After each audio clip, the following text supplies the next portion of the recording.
We all have storms in our lives that cleanse, clear, and convert the aftermath into a rainbow. If you have the right attitude, you can grow and weather the storm. Let's talk about it now over Lunch with Stormy.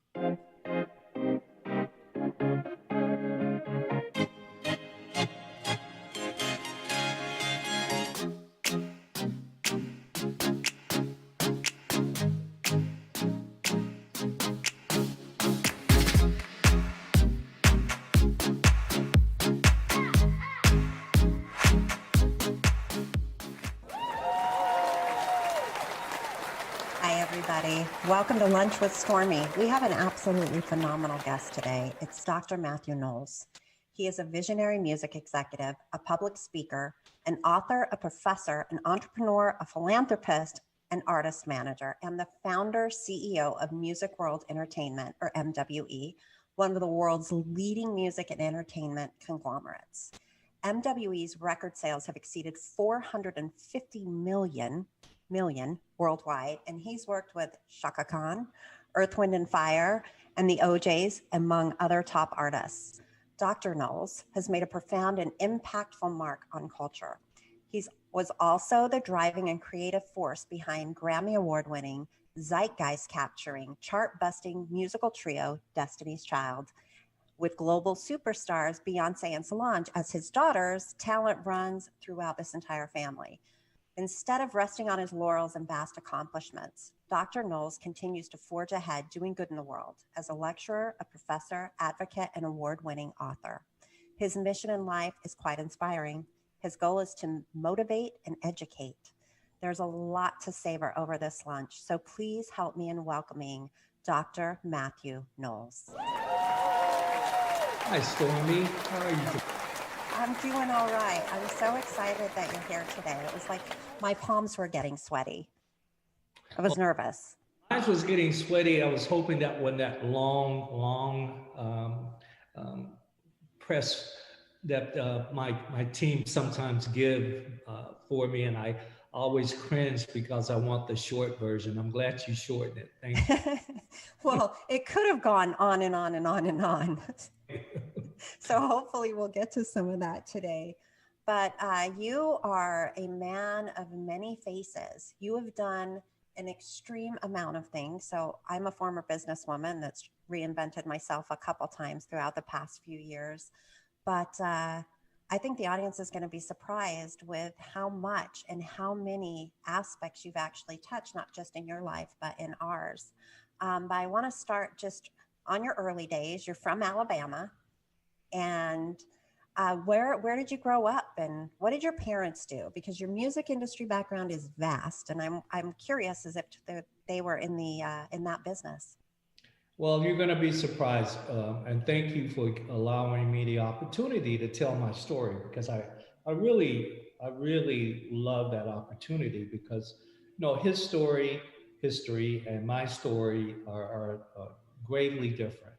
I grew up in a little small town, Stormy in Gaston, Alabama, in 1952, so I'm 68 years old. My parents, my mom was a colored maid that made $15 a week, and my dad was a truck driver for a produce company who made $30 a week. So that's $45 per week is what my parents made. They weren't educated. My mother went to her junior year of high school. She went to high school with Coretta King, Martin Luther King's wife, in Marion, Alabama. This little town put out a lot of superstars. And when my mother moved to Gaston, which is another small town in Alabama, she took up the torch of integration and desegregation. And so I never went to a Black school, Stormy. I'm 68 years old. I didn't go to a Black school until 1972. So that means I integrated and desegregated from elementary, junior high, high school, University of Tennessee at Chattanooga. And it was tough. It was very, very tough. But I want to tell you a little bit more about my parents because I'm very proud of them. My dad convinced the owners of the produce company on the weekend and on the weekdays actually to let him use that truck, that produce truck. And he would go and tear down old houses and sell all of the copper, the wood, the aluminum, anything he could sell. He would buy old used cars that had stopped on people. And in the South, when your car stopped, you left it where it was, normally in the front yard. And he would sell every part. My mom would convince the woman she worked for any hand-me-down clothes she had or any hand-me-downs that her friends and neighbors had. And on the weekend, my mother would make these beautiful, beautiful quilts. And they taught me entrepreneurship, which is a DNA of my family. My grandfather was an entrepreneur on my mother's side. My grandmother was an entrepreneur on my father's side. So they gave me that DNA, that trait, my parents and my grandparents of being an entrepreneur. What did your grandparents do? Because that's going a little far back. And Going back, my great grandfather was a slave. Uh, that's how far we're going back. So my grandfather had 300 acres of land in Marion, Alabama. To this day, the family don't know how he acquired this land. wow. My grandfather's last name is Hogue, Hogue, Dave Hogue. So he was partly Native American as well as African American or Black. So we don't know how he got this land, but he was a farmer. Um, and I have to tell you a quick story. He used to parcel off 100 acres of land to the paper mill. And the paper mill would go and cut down all of the trees because that's how they made paper, from the trees.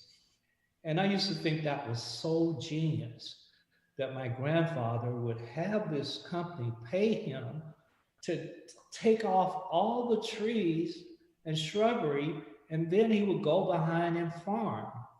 I just thought and still do think that was just genius of my grandfather. That's the hard work, is removing those trees. Yes, that's the hardest part of it. Right. And he got someone to pay him to do that, which is, again, I just found fascinating. It's brilliant, actually. As a kid. But he also was the regional moonshine distributor as well. Is that right? Yes. That's amazing. What stories that man must have had. He had some amazing stories. I used to love to go down as a kid. We would go in the summers and spend time with my grandfather. He's one of my heroes and one of my mentors. So I have a question about when your parents were making $45 a week and then selling cars, were you well off? No. I want to make that clear, Stormy. I grew up until I was about 14 on a dirt road with an outhouse. Wow. And then when they finally got plumbing in our neighborhood, and they finally put paving on the streets when I was about 14 years old. I think that's so important. That's only 54 years ago. People sometimes forget how close, we're not that far away from those years. Well, we're not. And, we forget, I grew up, George Wallace was the governor. There were colored and white bathrooms, colored and white restrooms, segregated restaurants, Ku Klux Klans. I've seen rallies. I grew up in a different era. But the flip side of that, and I think this is important, when I grew up, Black people had their own communities, had their own businesses in their communities, and was thriving communities. That changed. That did change. So but you didn't go to segregated schools in your youth. Is that Yeah, right? no, they were segregated. They were segregated. Got it. And my grandfather was actually born in Alabama. And so, you know, I believe, and I don't really admit this much, but I believe that my family had some sort of ties to the Ku Klux Klan back there. I mean, it wasn't something that was spoken of, but it would just seem, it would seem to be, given the time that he was around and some of the stories that we've never heard. Yes. Regarding his upbringing. Well, you know, I teach at 3 universities currently, and at the Art Institute, I teach the emancipation of slaves through music. And you wrote a book on that, didn't you? Yes, I did. We're not far removed from slavery, folks, and our belief systems and as I call structural racism that exists in America. We're not far removed from the beginning of those ideologies. We often forget that was, 1864, 1865. That wasn't a long time ago. So if you do the math, if I'm 68 years old, you can quickly do the math, how far back that goes. Yeah, when we talk about systemic racism, I kind of like structural. I think that's more of a definition. You know, when our Constitution was written, neither you nor I was written in it. And so we've got these historic moments, and it's not that far away.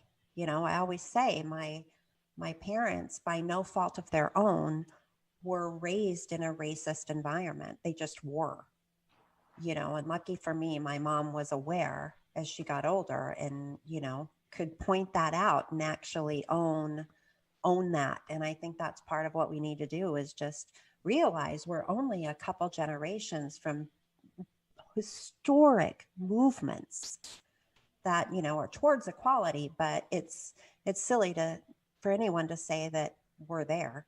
Well, you know? I applaud you for speaking up and speaking out about this topic. And if we're going to grow as Americans, we have to get more comfortable in talking about it and being open and not, tensing up when somebody say white people or black people or brown people or Asian people. You know, we got to get past that. I mean, culturally, we are different. And it's important that we understand other cultures and have a harmonized society versus a unified, because in harmony, we encourage our differences. We encourage them and we all learn from them. In a unified approach, everybody's going in the same direction, but everybody's not being totally honest about their belief system and where they come from. And you know, it's good. And when you use the word systemic, I have always said, Stormy, when you build a house, you start with the foundation of the house. You don't start with the electrical system. So I think it's foolish when we use the word systemic racism. You first got to have the structure. The structure of racism was started with our forefathers during slavery. If you know the history of the Puritans that came from mainly England, because cotton and tobacco was king and queen. And that's what slavery was all about. You know, they had tried when the Puritans and the people that first came to America, they tried to capture the Indians, and that didn't work because the Indians knew how to fight back, but they did get them sick and they did move them to a section. And then they had the indentured servants, white indentured servants that came from mainly England. But then the Great Fire happened in England, and it was better jobs. So all the white indentured servants moved back to England. And here we are with cotton and tobacco and nobody to plant and grow it. That's how slavery came about in America. And most of us don't even know the history even that far, less than only what happened when that 2.5 journey in the diaspora when the slaves from Africa came to America, of which 30% were Muslims, by the way. But I could go on and on this topic. I have to say, I didn't know. I don't think they're teaching us in school. Most people don't.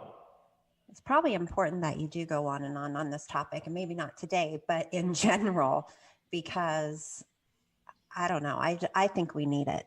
You know, it's okay. And I agree with you 100% on having the discussions, because we can't hide from it. We can't rewrite history. The only thing we can do is acknowledge it and move forward and try to create an equal environment in a true sense. And know, Stormy, that when we modify and adjust and adapt, change, and our behavior changes, it's going to be uncomfortable. That's what change is quite uncomfortable.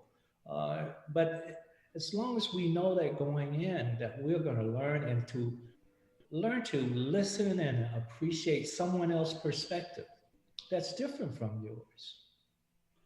It's been an intense few years. But I think that the word uncomfortable is part of the growth, just like you. I mean, there's never been a time where you're cozy and comfy with every day, and then you don't get a little monotonous or defensive, not defensive maybe, but just monotonous, a little stuck in your ways. But it's the uncomfortable moments where we have learned something. I mean, the past 4 years for me has helped define me. The past 2 years, the COVID time is helping define me. And even all of that is uncomfortable, you know? But I think that the recent events with the killing of Black men and people being quiet during COVID to be able to pay attention and have a reaction has been actually good for our country. Well, you know, I have a lot, when you said those two words, killing a Black man and COVID, I had a lot of thoughts that just ran through my head. First, you know, these are just the Black men that we heard of, and some women, Black women, that we heard of. There's so many more, Stormy, that we never hear of. And, you know, we're finding out, you know, because it's been always oppressed and hidden in our police departments. We're finding out 6, 7, 8 months later, sometimes a year later, the truth of what really happened. And you know, it made me think also as you were talking, and I was very proud just to hear you, because I was thinking 50 years ago, you wouldn't be able to do what you're doing right now as a woman. That's so, right. You know, this is not just a Black thing, this is a brown thing. And we look at, most people don't know the history of even Asian Americans, that they were oppressed in this country after World War II and put in camps. Our Asian American brothers and sisters, and who fought very hard in the war. And by the way, the most medals were given to this one battalion. You know, we forget our real history of struggle, and what the LGBTQ community has had to go through in America. This country was found on change. It was found on a new world.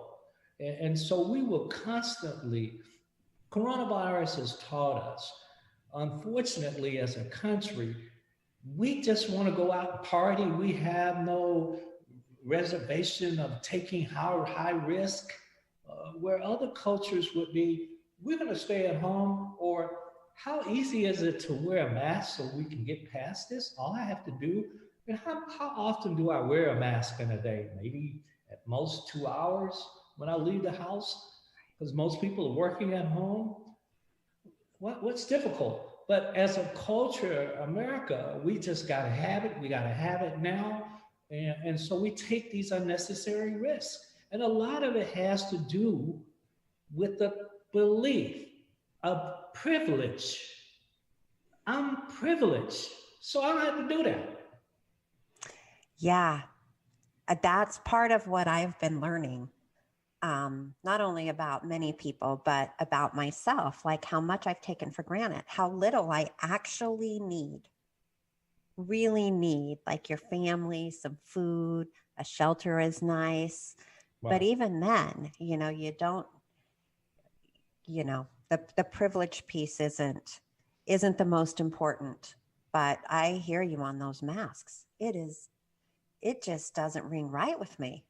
No, it's no need. We could have been over this, like some other countries have. I was just reading about Africa last night, actually, with the masks and how how many people are there? 1 billion?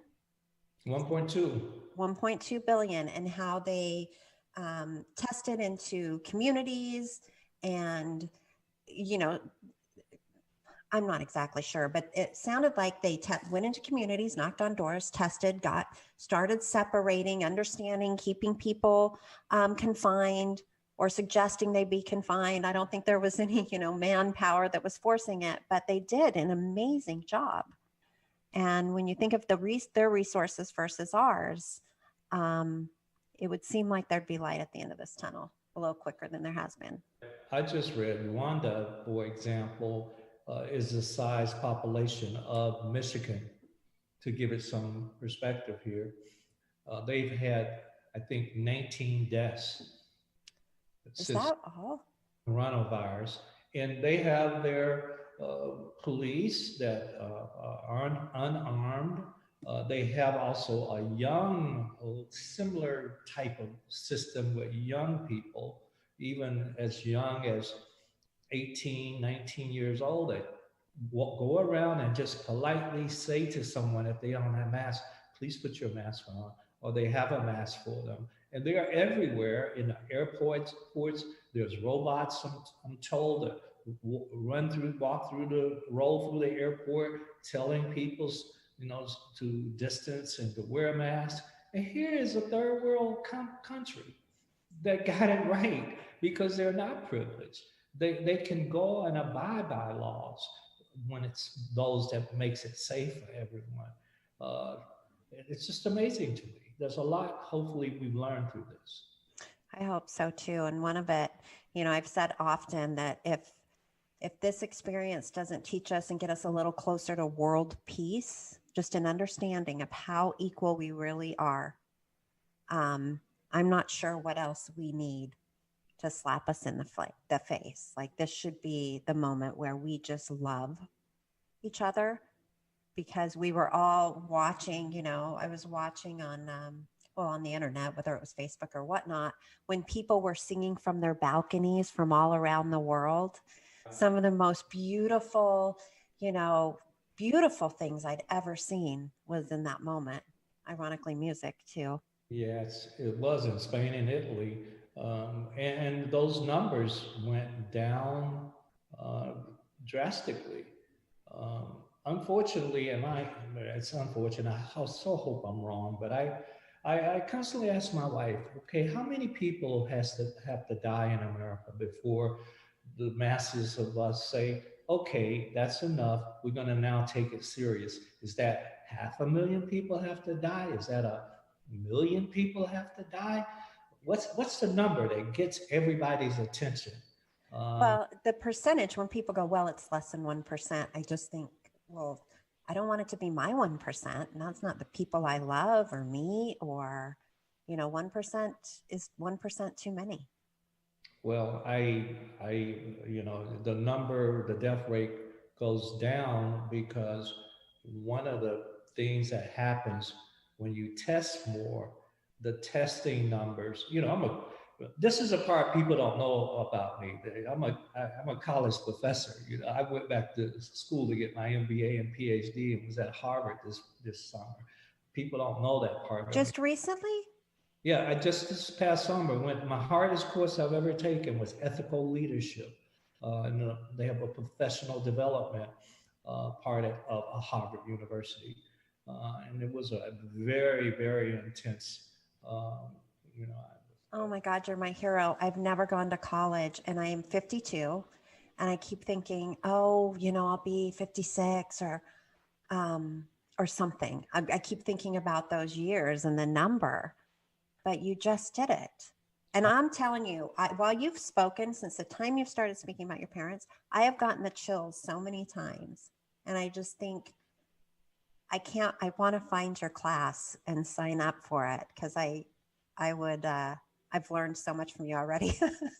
Well, I would love that. And they're all online. There's one you can sign up for that I began at University of Houston in January. That is the music industry in a digital age. And that is open to the world to take. And I'll give you more information on that. I'm going to take it. You're going to inspire me to actually go to college. I was born in Hammond, Indiana, so it was a pretty cultured place back in the 60s, and it's just outside of Gary. And my parents moved to Utah, which was completely opposite. And they were both blue collar workers and whatnot. And I just happened to get some good opportunities. Some interesting backgrounds there: Alabama, Indiana, Utah. Okay. Pretty red. The state's pretty red in Utah. I just ran for the state legislature here. I could have never taken me home to mama and daddy. Oh, I could have. My mommy and daddy would have been they would have been fine with it. Why do I think you're right? Why do I believe you 100%? Yeah, they've always would have been. But you might not have wanted to go to Utah in those days. I still think we're at maybe 1% of a Black population there. Now, I spent a lot of time in Utah in the 80s and early 90s when I used to sell MRI and CT scanners. We would literally, there was a university hospital there that we would take a lot of our clients to. And so I'm quite familiar with Salt Lake City. Yeah, there you go. Well, I'm for sure signing up for your course, and I could talk, but I need to have you tell people all of the things that you're doing. So we talked about you being, how you grew up, and then you go into music, you start dabbling in music. And I don't know if this was, you had two extremely talented daughters, or you learned to play the guitar somewhere along the way, or what was your pull? I'll quickly tell you the story, as his story. See, I constantly say his story, almost in a mock to history, because who is it that tells most of us his story? Is white America. And we're finding that out more and more, that his story was not factual, especially slavery and the people that we idolized, that these were maybe not good people. So I always use that word, his story. His story would have you believe that I left Xerox, although I worked another 10 years in corporate America after Xerox. His story will have you think that I left Xerox for Beyonce because she wanted to be in the music industry. That's not my story. My story is 10 years after Xerox, I left corporate America. I made a transition about 2 years before the end of those 20 years. I always had set a goal of 20 years in corporate America. But something happened, Stormy. It's called managed care. I was a neurosurgical specialist. In corporate America, I only worked at 3 companies. Xerox, the medical division, I sold radiography for breast cancer detection, which was the gold standard in the 80s. I worked with Philips Medical Systems, selling CT and MRI scanners, and Johnson & Johnson, a division called Codman. I was a neurosurgical specialist, so I would go into the operating room and I would work with the surgeon doing the procedure. Certainly didn't touch the patient, but would explain some tools, new technology that I had sold to the neurosurgeon. And so after one of those procedures, I got paged by the hospital. I immediately thought I had done something wrong, or we might have lost the patient, and there's a protocol for that. So I didn't know. I rushed to the doctor's office, and he said, Mr. Knowles, because of this new thing called managed care, and hopefully everybody know what managed care is. That means that the insurance company define how long we stay or what the cost is per procedure. But his cost per procedure in the operating room was the highest of all the surgeons. And if he didn't reduce his costs, he was not going to be able to practice at that specific hospital. So he couldn't use my instruments anymore. And it was a defining moment. I always say in our lives, there are defining moments that really we go back and say, that was the moment that I did something or changed. And I called my former wife, who's also my friend now, Tina. And I said, Tina, I can't do this anymore. These guys want me to sell cost. And so I knew at that defining moment, I had to transition. Note, I didn't quit, that I had to transition and find my passion, because I believe in when you live your passion, you never work a day in your life. So I began to identify. I played the piano when I grew up in Alabama. My mother made me. I'm happy she did. I sang in the choir. I was the lead vocalist in the choir. I always, my dad encouraged me without knowing what I was doing to become a DJ for him, his private DJ on Sundays, when my mom and dad would dance after Sunday dinner, and I would have a vinyl record player, and I had a nickel, a dime, a quarter that I put on top of the needle so it wouldn't scratch, because my dad would get so angry if he was dancing and the music scratched.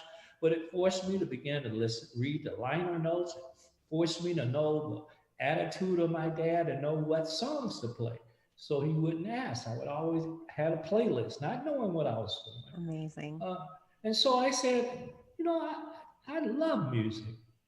Well, why I'm always managing in corporate America and educating in corporate America. I can do this. At the same time, maybe 2 or 3 months later, Beyonce's group, which she had been in for over a year, they lost on Star Search. And that's when Destiny's Child was my second band that I managed, or artist. The first artist is Lil O, who still is a rapper. And I got the first record deal with Lil O, not with Destiny's Child.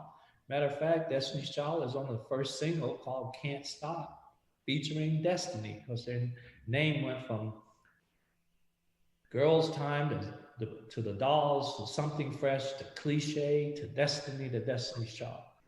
So that's how I got into the music industry. I went back to school. Notice education is very important to me. I went back to school and took 3 key courses: artist management, production, and publishing. And I went to every seminar, Stormy, that I could afford and could drive or fly to. And I was the person that would ask the questions so much that everybody wanted me to shut up. But if you were quiet and spent your $1,000 and didn't want to say anything, then I would take up your space. I'm not shy. Successful people aren't shy. This is, they are assertive.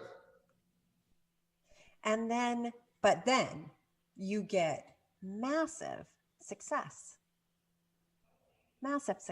with Destiny's Child. Like, they were, one of the hottest bands, one of the hottest choral bands of all time, I think. And you have two daughters that turn out to be musically superstars, phenomenons, whatever you want to call them. But something was running in your blood. Well, again, it wasn't my blood. It's the family heritage. Again, going back, we talked about my parents making that $45 a week on their day job. But what we didn't talk about is what did they make as entrepreneurs. Right.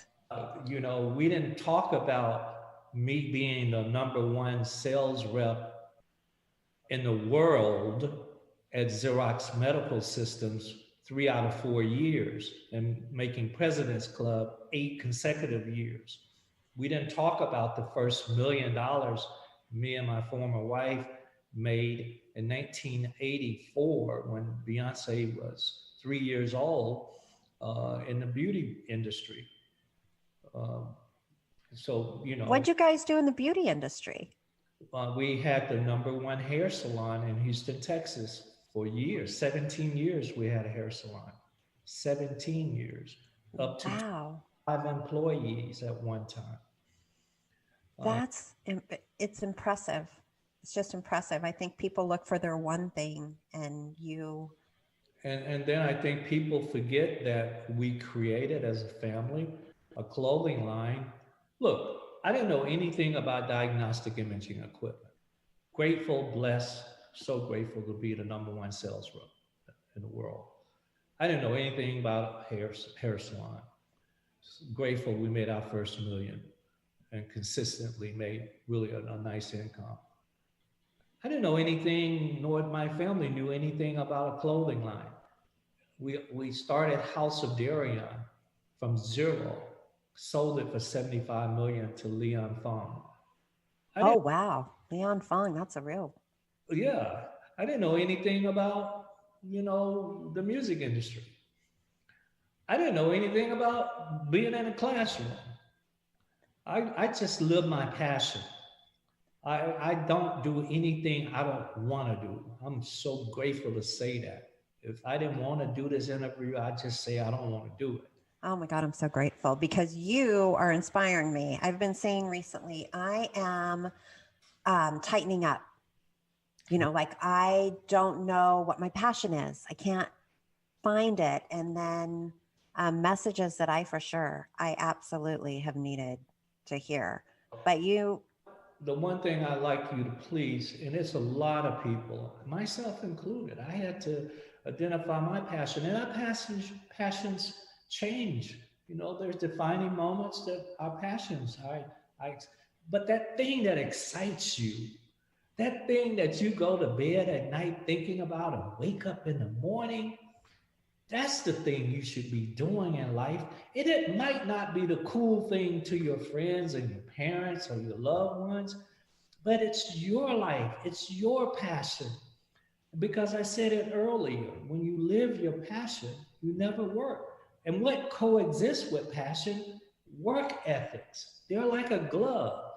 Find someone who's passionate, you'll find someone that works hard because it's fun to them. This is fun. I'm having fun right now. I'm excited because, oh God, I get to do what I love doing. Telling my story, listening to other perspectives. But let me share, you can't have $1 million dream because passion is about dreaming. You can't have $1 million dream with a minimal wage work ethic. That's a really good point. Ones I think American needs to hear. And I want to hit on your books because you've written 5 and there's a couple, I would say there's 3 of them. So they're all good, but Destiny's Child, The Untold Story, Public Relations and Media. And then the ones that really caught my eye that I might just read all 3 of them, The Emancipation of Slaves Through Music that you talked about, The DNA of Achievers, which without even saying the title you've talked about, I think you know it well. And then Racism from the Eyes of a Child. And they're all so different. They are. Oh, the DNA of Achievers, I just did a special edition. I hadn't even put out the press release yet. So, uh, it's an additional 100 pages. And it's 10 traits of highly successful people. I was on an airplane a lot years ago, and I used to talk to the person next to me and say, hey, what do you do? And that's where I got the inspiration for the book. Because people that are passionate, they just go on and on about what they do because they're so passionate. They're not bragging or boastful. They're just very passionate about what they do. Racism from the eyes of a child is me telling my story uh, about race and the effect of race that had on me.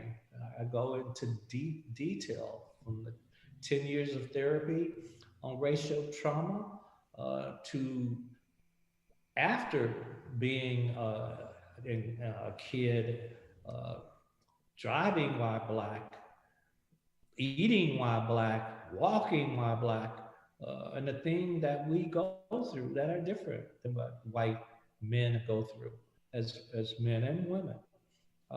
There's a difference what our life, our daily life is. I just recently, when we couldn't fly, it was really dangerous. I drove, my wife and I, from Houston to here, we're in California. I literally, Stormy, it's sad. I had to map out because it's a 18-hour drive. I had to map out where I was going to get gas, where we were going to stop to eat, where we were going to eat, where we were going to spend the night, what city, what hotel.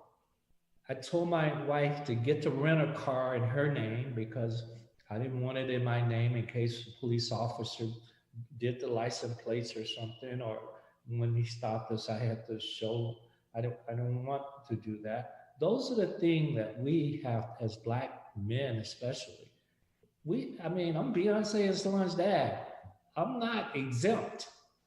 My grandson, Solange's son, Jules, who's now 16, he's not exempt.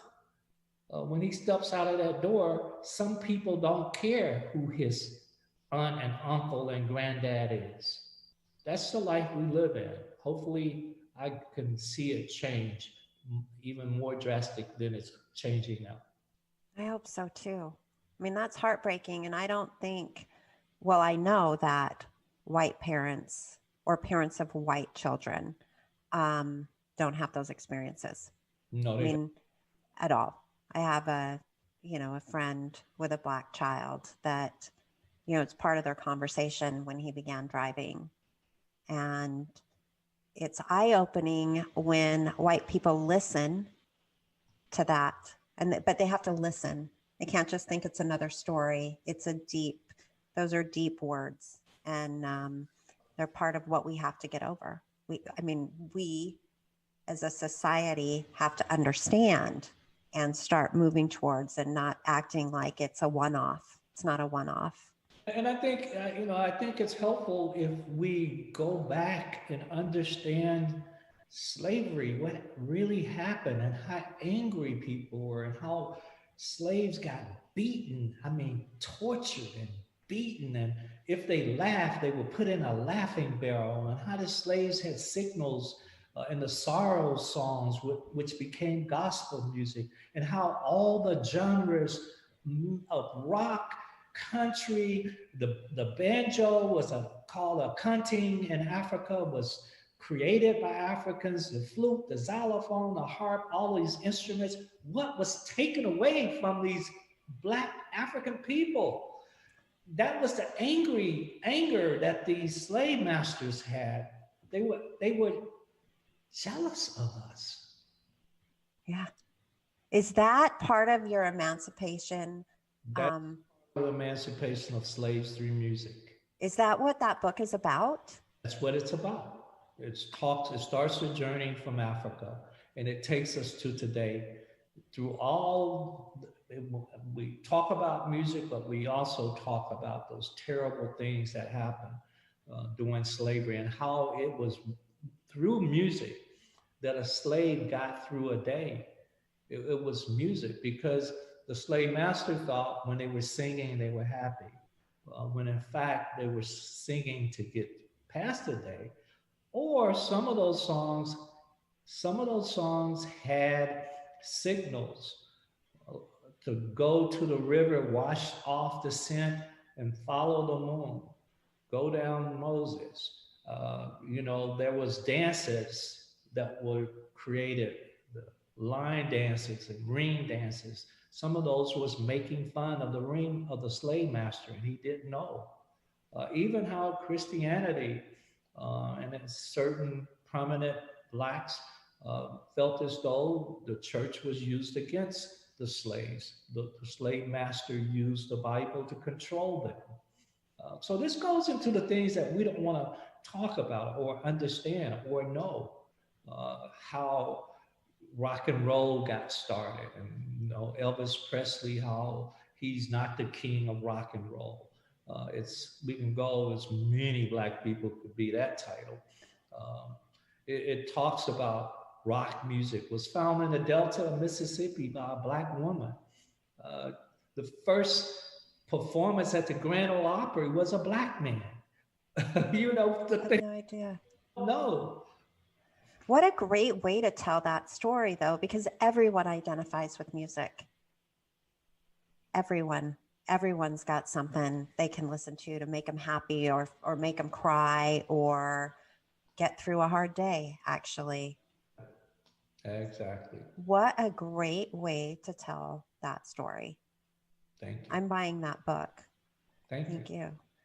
I know we're getting close, but I want to talk about, you've done so much education. You talked about that, but Howard University, Harvard University, UCLA, Cornell, you've lectured at all of these colleges. You've educated beyond, to the point that I'm scared to say I'll do it, but you are inspiring me to think that I'm young enough to do it. There's no reason why you shouldn't, Stormy. The beauty is technology. Technology has changed the way we do things and will continue to make an impact. You don't have to leave your room to be educated or go to college. You can do it right on the screen like we are now. And that's the wave of the future. Is online e-learning. That's going to be, and the coronavirus has even made that even a faster transition and trend and happen. People won't be going as much to brick and mortar colleges and universities in the future. Technology, people won't be going to brick and mortar churches in the future as many. Technology will change some of the foundational cultural things and educational things that we do. You can take one-off courses. You don't have to do a whole curriculum. As long as you grow and stimulate and become better, that's what college is about, and university is just access to information. And you have that access. There's no excuse to not take. By the time we've interviewed, you could have taken one course. Most courses are anywhere from 7 to 14 weeks. Some are 1 hour, some are 2 hours. You just find what you're passionate about, what you want to learn, and go do it. Just do it. As Nike would say, just do it. You're so right. I'm taking your music. What was it? Your music, electronic music? Yeah, the music industry and gosh, you got me saying electronic. It's the recording industry in a digital age at University of Houston. I've had ideas about that too. One of the most heroic things you've done were in the past couple of years where you've become a survivor and coined the term, I believe, male chest cancer, which happens to women often, but it also happens to men. And people, I love that it's a stigma busting term. It's a stigma busting term. And you've spoken quite openly about it. And before we went on air, you talked about changing your life a little bit. You were recognized by BET for being, you were honored by them. Her fights breast cancer but you used your own experience to raise awareness for both men and women. Yes, I have. I'm very proud. You know, I never guessed. I knew, remember when I talked about being a #1 salesperson in the world at the medical. Right. Yes. And you mentioned it was breast cancer equipment. So I knew, and I'm not the traditional man that is frightened or don't take the time to go to the doctor. Because I did diagnostic imaging for 20 years, I routinely go to the doctor. So I had male chest cancer, and I choose to change the messaging. And a lot of people are supporting me. Not maybe so much the medical community because they get so into their technical stuff, but I'm into saving lives. Most men that I know, and I just on LinkedIn had 2 men just on the same day said they thanked me, they had it. Most men are embarrassed to use the word breast cancer. That's the bottom line. They're embarrassed to use it. It's not a word that men are comfortable with saying. And that's yeah, they don't identify with it. I mean, historically, women have breasts and men have chests. We don't identify with that. And so I don't know how it came about. I just said, no, I know I don't want to say that, but I want to tell my story and I want to connect with men. And I said, male chest cancer. And I didn't think, some people said pictorial. I'm trying to bring awareness to something that is mystifying, that's something that men are, again, ashamed and embarrassed, that could save their lives. And what I found out, I thought I knew a lot about diagnostic imaging. I had never really talked about genetics. And that is a thing for men and women, kids, children. My cause and effect. The effect was male chest cancer. The cause is that I'm in BRCA2 mutated. Genetically, I'm mutated. That's a family genetic DNA thing. It's not a male thing, it's not a black thing, it's not a white thing. It's a genetic thing that I have. That means it runs in my family. So when I did Dr. Phil, he challenged me to go back as far back, and I challenge each and every one of you to do the same. Go as far back as you can, call your elders, ask, what did people die of? What did they die from? What did they die from? And I was mystified when I found out that on my mother's side, my grandmother's sister was as far as I could go back with breast cancer. Well, I knew that my mother had one sister. She died of breast cancer. My aunt had 3 daughters. 2 of them died of breast cancer. And so then I looked at my father's side.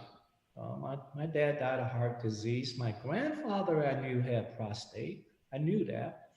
But I didn't know that 4 of my 5 brothers, my dad's brothers, had died of prostate cancer. So when I say that I am BRCA2 mutated, what that means is that I have a greater risk, and there's testing now for genetics. It doesn't say you're gonna have it, but there's testing for cancer, and there's testing for heart disease. That's just a saliva sample. And there's companies, one I'll tell because people don't know, Invitae, INVITAI, Invitae. And these people will send you a kit and you do a sample, and then a couple of weeks you are talking to a team of doctors, and you got a whole spread out of areas in cancer, for cancer and or heart disease. So that's the messaging I want to get out, more so than male chest cancer.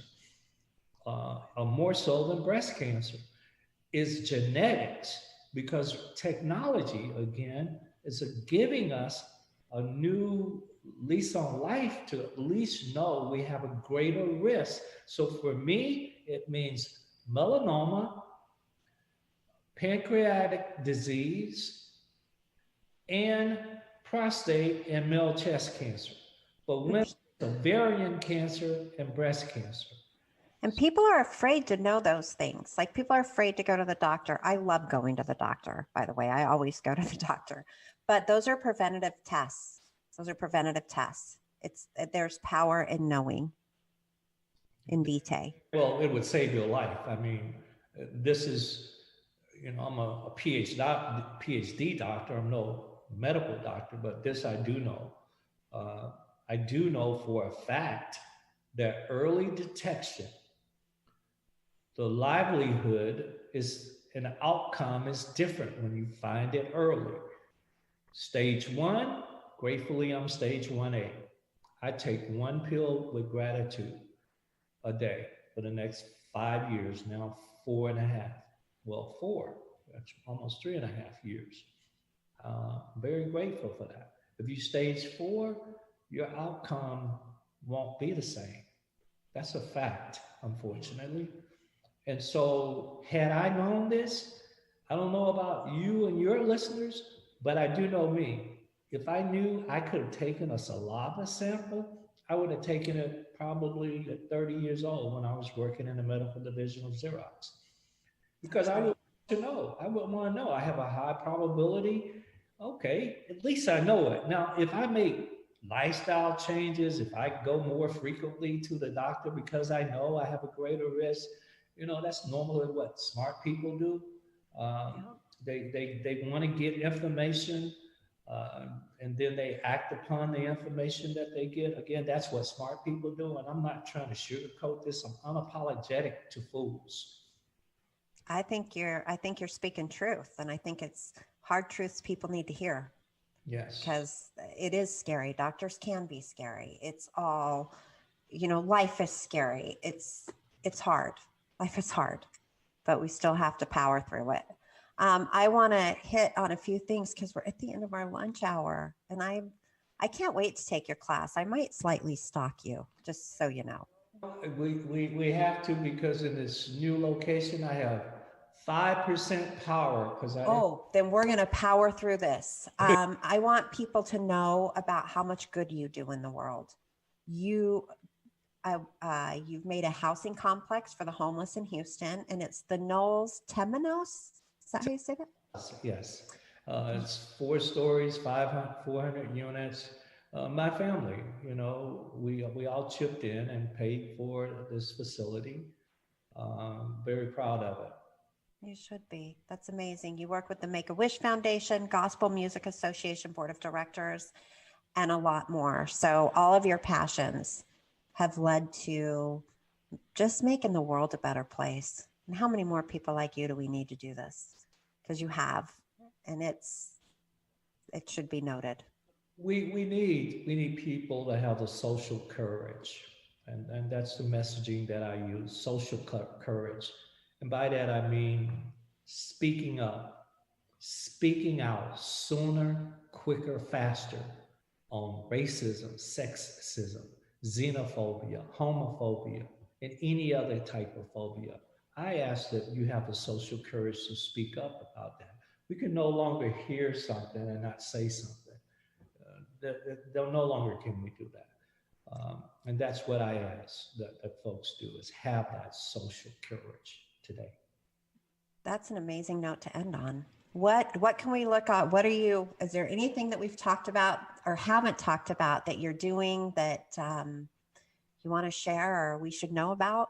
The thing, I just love my passion.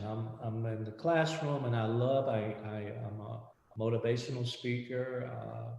I love speaking and telling my truth and telling my story and talking about uncomfortable areas like racism, but I also talk about entrepreneurship.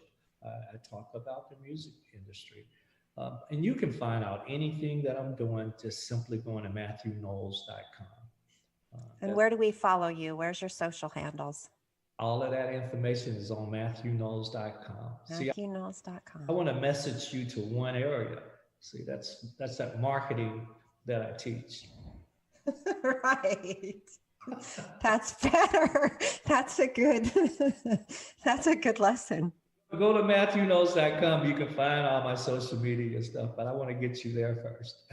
I'm going there. I'll be going there. I am so grateful in so many ways for you joining me today. Not just for the audience, but for myself personally. Without knowing it, you delivered so many messages that I personally needed to hear. And I believe in that stuff. I believe in people coming in and saying words at the right time that are all meant to be. So I want you to make me a promise. One, that you're going to research on taking a class. And then two, in January, my podcast starts, and I want to ask you to be a guest on my podcast. Oh my God, it's my chills again. I promise, I accept both of those things. Cool. I will reach out when I take the class, and one will for sure be yours, but I promise to find another one. You're a special person, Stormy, don't forget that. Oh, thank you. You made me feel special, and that's a special trait. I think we can all learn something from Mr./Dr. Mathew Knowles today. And I am grateful that we've crossed paths. And to everybody out there listening, you can find me at stormysimon.com, which is the lesson I just learned from Mathew Knowles. And my podcast, Lunch with Stormy, is on Apple Podcasts. Go there, give us a 5-star review. That's what we want you to do. But really today, all the goodness that came out of this, and even, the notes of uncomfortable conversations or social change and social courage, social courage, structural racism. Think about those words and those phrases and how you can apply them to your life to make the world a better place. And even though you may not need to make $1 million on a hair salon in order to have a butterfly effect of your good, you can do good in your community without having any money, without having that kind of money, but just simply by, maybe buying a coffee for someone that's homeless, or maybe just smiling at someone when they're going down the street, or reaching out when someone has a bad day, and thinking about walking in their shoes, even though you may never have to do that. Those are lessons that I took away today. So I want to thank everyone for listening. I want to thank Mathew Knowles for being everything that he is and teaching us all that not only follow your passion, but do good things with it afterwards. That's where I'm going to leave it. Oh, Mathew.